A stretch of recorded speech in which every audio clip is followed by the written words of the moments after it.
We have lots to discuss here in today's video, including some trade rumors around a variety of teams. The big one today, though, is there's a speculation about the Montreal Canadiens maybe considering moving Samuel Montembeault later in the season. And could the Edmonton Oilers be a landing spot? We'll discuss how that scenario could play out. Does it make sense? What would a deal look like? We'll take a look at that, plus some trade talk as well around the Penguins and the Sabres. We have news as well from the Los Angeles Kings, a huge signing involving winger Adrian Kempe, all kinds of other injury updates, roster moves, big update as well on head coach Mike Sullivan in New York missing tonight's game against the Red Wings. All that and more coming up next. So welcome back to another video here at Top Shelf Hockey. As I mentioned, we have lots to discuss here in today's video. We'll kick things off with the biggest news of the day so far, which is the big signing in Los Angeles with winger Adrian Kempe, who signs an 8-year deal to remain with the Los Angeles Kings, making next year's free agent crop in 2026 even thinner and even less interesting. There's really not scheduled at this point to be very many big names, and free agency is not something that can just radically change over time. I mean, obviously players have to be on an expiring contract to become a free agent. That doesn't mysteriously change throughout the year. It's not like a team's changes direction and you might see a player get traded that you didn't expect to. The trade market could be very different, right? It can shift drastically based on a team's performance. But free agency, not so much, all based on contracts expiring. So there's really not a lot out there between players that have extended and players that have, already kind of got all that business taken care of. So the contract for Kempe is pretty decent. It's going to take him until his late 30s. I know with Kopitar retiring after this year, I think they felt it very important. Not only, regardless if Kopitar was retiring or not, it would have been important, but even more important. You can imagine if they lost Kopitar and Kempe in the same summer. He gets $85 million over the next 8 years, which is an average annual value of $10.625 million.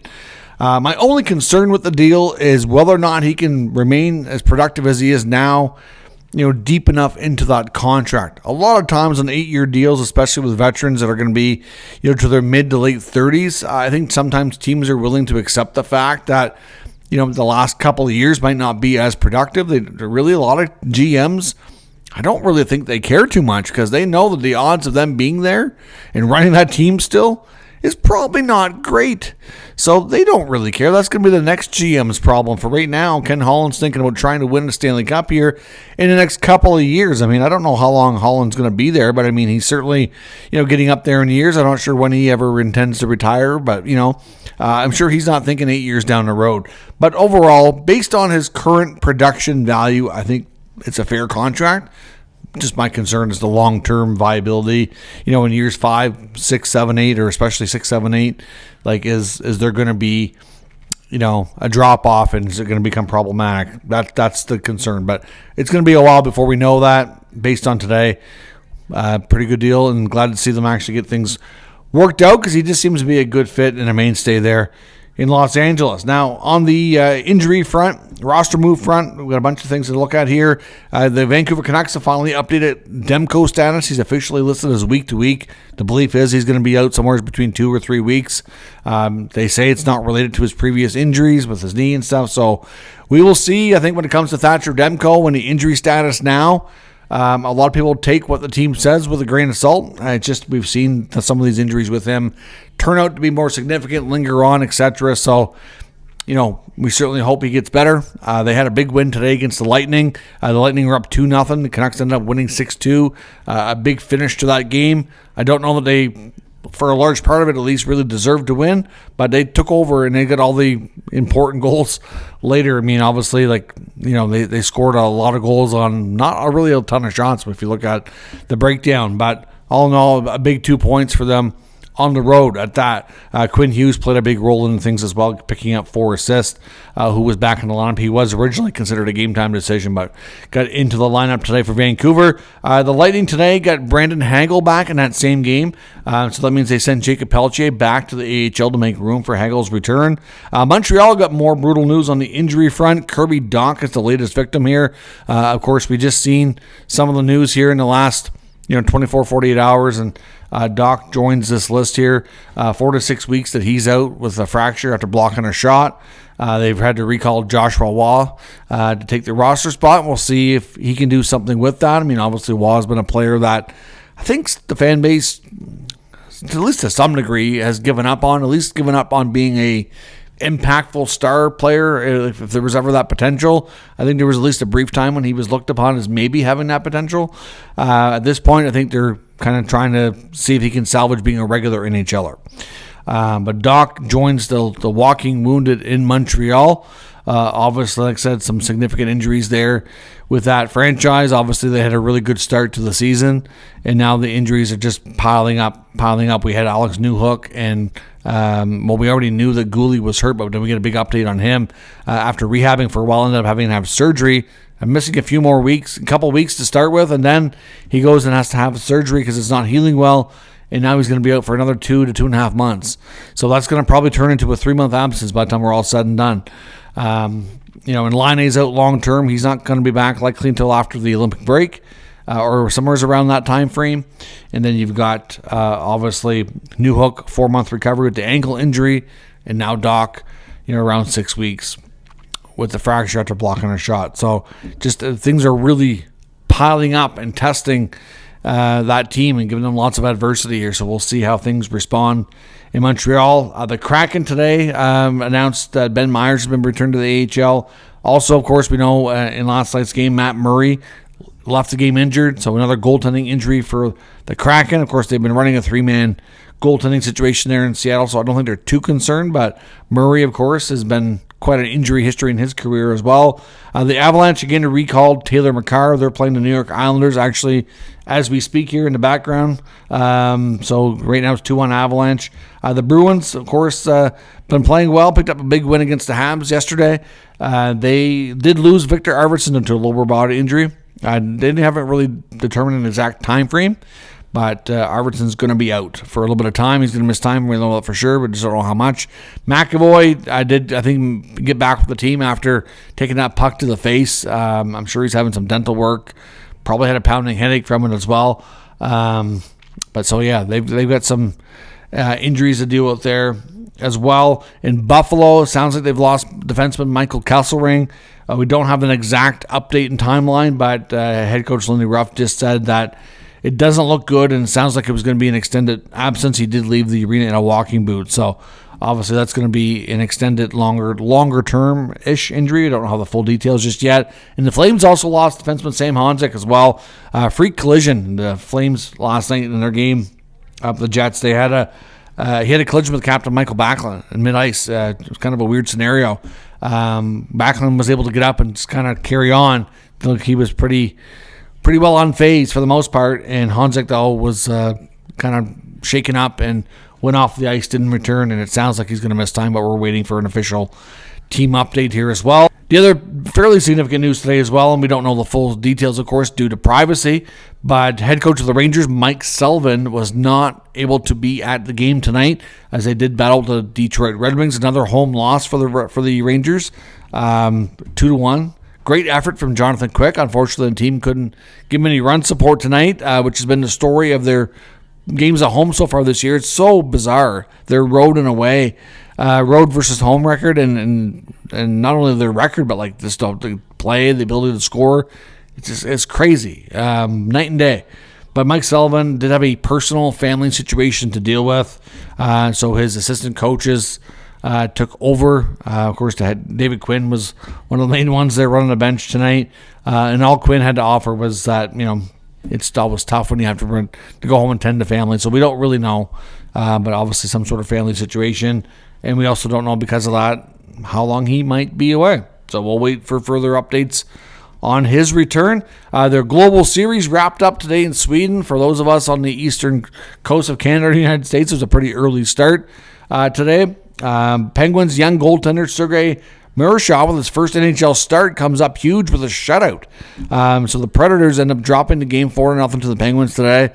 Both Crosby and Malkin got on the scoreboard. Big win after the Pens had the lead going into the very, very late into the third period in the first game against Nashville, where the Philip Forsberg ended up getting the game tied and Stamkos won it in overtime. So they did get a point at least, so they get 3 out of 4 points. In the Sweden games, they were each home team one time. So that part's good for Pittsburgh. Obviously for Nashville, they get 2 out of 4.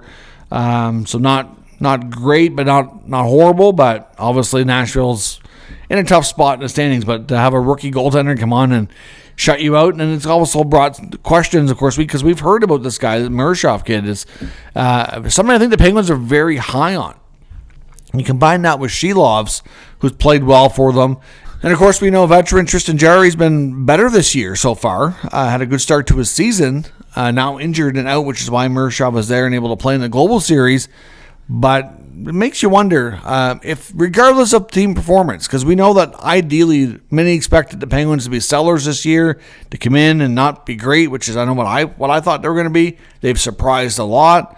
And regardless of that, though, with the goaltending situation what it is, even if they're in a position to maybe make playoffs, you have to think that Jerry's contract's been problematic for them. His play's been inconsistent. If he continues to have a decent year and there's interest, you would think that they might want to just run with Shea and Muriel and see what these kids can do if they're able to move that contract. So, again, a player that I would watch if the season goes well, and I don't think that deal could be tied to team performance, but we'll see. Now, as I mentioned as well, around some trade talk, other trade talk besides Jarry, Elliotte Friedman had a big update as well on the Sabres and young goalie Devin Levi. Because there's been a lot of chatter, I know, and it came from the After the Whistle podcast. Of course, former NHLers, they don't work directly for the team, but they have a lot of connections within the organization. They made it sound like, in their opinion, based on what they were told, that Levi wanted to be traded. And that was out a few weeks ago. Elliotte says that he's not so sure that he does, or that he's asked for it or demanded or anything like that. Now, he says that essentially that when Levi first signed out of college, that they made it pretty clear what his path was to the NHL, and I do believe that to be the case. And for the most part, I don't know that they've really strayed from it. But here's the thing, though. Coming into this season, he had played really well in the minors. His play at the NHL level was sketchy. And you could tell in previous stints that he wasn't quite ready. But after some solid AHL play in multiple seasons, I thought maybe coming into this year they might be like, okay, well, we're going to give him another chance, even if he's the clear number 3.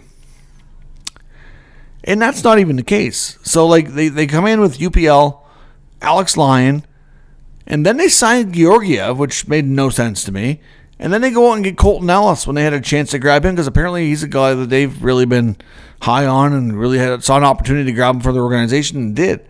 So now you've got Levi in the minors with, like, you know, a lot of guys ahead of him. And like, okay, well, according to Elliotte, Levi hasn't specifically said, I want to be traded.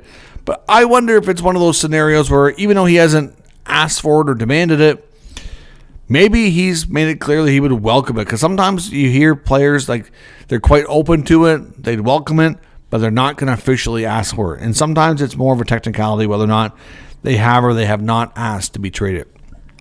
But with all the goalies ahead of them, now Georgiev's not going to be there. Like, that's not a problem right now. But you're looking at UPL, Lyon, and Ellis. And Ellis seems to be sticking around. So even if Lyon doesn't stick around long term, you know, UPL signed for multiple years. They really like Ellis. Is there really a spot for Levi? I don't know. I mean, I know he's had some struggles in the AHL this year. And his AHL coach even said so. Like, sometimes you just need to come up big with this big save. He actually said that about Levi recently. But I don't know that they could have predicted that coming into the season. So it's kind of interesting. So we'll see. According to Elliotte, he's not actively looking to get out of there. But it makes me wonder if it's a scenario, like I said, where he might welcome it, just hasn't officially said so. Now, some interesting comments from Dave Pagnotta on a podcast interview. Looking at the Montreal Canadiens and the play of their goaltending. Now, we've seen Dobich outplay Montembeault early on. Dobich had a good run of being undefeated. I think it was 6 games, I believe it was, before he lost the game. And then when he did lose, he was very emotional, talking to the media, shed some tears. Like, it just raised a lot of eyebrows going, that's just, you know, we're talking about a game in late October here. Like, you know what I mean? Like, it's early in the season or into early November, whatever it was. Like, you know, it's an early regular season game. There is no need to cry. It's not like you lost in the Stanley Cup final. It's not like your season's over. You didn't make playoffs or you lost in the first round. It's nothing like that. It's one regular season game. And it's early at that. So it just kind of raised a lot of eyebrows there. But some people think that maybe with the after that, they start playing Montreal a little bit more. Maybe kind of got the rhythm out of sorts for Dobich. I don't know. I'm not really sure what's right. But Pagnotta was saying that essentially that if Dobich continues to play well, if they can get him hot again, and if Montembeault's playing well enough to generate interest, wondering if they could consider trading him. Now, his contract's not crazy. He's not, he's still a decent age, but he is struggling this year, right? So if he doesn't improve his play, you have to think that the interest won't be super high. But he's proven to be a good goalie before. He's having a down year. It doesn't mean he can't find it again, right? And that's the hard part. But if Montreal, I think a lot of this is going to depend on their scenario. Like the way Pagnotta was talking was like, if Dobich gets hot again, would they consider moving Montembeault? And to be honest, they got Jacob Fowler coming. I think it's a little early to throw him into the fire, though. Like I think you'd want to hang on to Montembeault a little bit longer. If Dobich turns out to be the stronger play and the better goalie here in the short term, whether it be this year and even into next year. And then you got Fowler, who's kind of okay, maybe on a second pro season, kind of waiting in the wings. Okay, maybe at that point you consider it. It might be a little early yet. And to be honest, I think a lot of this only has a chance to happen if Montreal falls back here, because we've seen them struggle a bit lately, but it's only a couple games. It's not like they can't bounce out of that. And they also, like as we talked about, a ton of injuries. So it's hard to predict at this point, I think, how the next big stretch of the Canadian season is going to go. But if they're in the mix and they continue to play well enough to stay in the top three of their division like they are now, I don't really see them moving a goalie out. But if they do struggle enough that they kind of fall back and playoffs are questionable, or if it ever gets off the rails to the point where it's like, okay, they're not looking good at this point, I could see them considering it at this point, maybe. And they can give Dobich an even bigger runway, consider Fowler a bit. The Oilers were the team that Pagnotta mentioned as maybe being the team for Montembeault, because of course we know that they're going to be analyzing every goalie situation that might be available to them throughout the course of the season. I don't know what the deal would look like exactly. I would suspect they'd have to send Pickard, if he's still there, back to Montreal, who's on veteran on an expiring deal, so that's not a big deal. They could handle that for the rest of the season. And there's probably would have to be more than that, obviously. Montembeault, I think, even though he's having a down season, would still have some decent value. So I'm not sure exactly what that deal would look like. But ultimately, in Edmonton's case, I don't see them trading Skinner for Montembeault. I think if they were going to get a guy like Montembeault, they'd want them to be a tandem, a 1A, 1B scenario.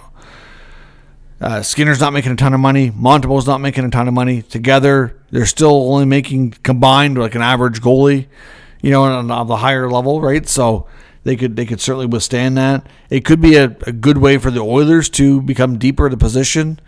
But again, if Montembeault doesn't pick up his play, is he a better option than Stuart Skinner? In the past, we would have said yes. Right now, I don't know that I would, the way he's been playing. And ultimately, Skinner has brought this team, whether we want to admit it or not, like, he's gone to back-to-back Stanley Cup finals. That's not a fluke. The guy is good. He is a good goalie. And there's been times when the Oilers and their high-powered offense have had to outscore some unfortunate situations. That's to put it lightly. But at the end of the day, he's made enough saves to get them pretty darn close. Game 7 of the Stanley Cup final. Game 6 of the Stanley Cup final. You can't get a whole lot closer than what they did. And right now, the Oilers, of course, don't really look like the same team that went that far. But, of course, we know they tend to start slow and pick it up as the year goes along. I expect other moves to possibly come out of Edmonton if they can figure out some things. Not going to be easy in the cap situation they have. But would Montembeault make sense? If Montreal falls back and Dobich continues to outplay him, would they move him to the Oilers? From Montreal's standpoint, I think it does have some merit. I'm not completely sold on it, but I do think, if he's playing better enough to be, okay, he can challenge Skinner for starts the rest of the way, he should be able to be an upgrade. We also know he's got a little bit of international experience as well. He was the third goalie, but he was on the Four Nation team. He got to experience that. He's gone to Worlds before. Like, he does have a taste of that big stage.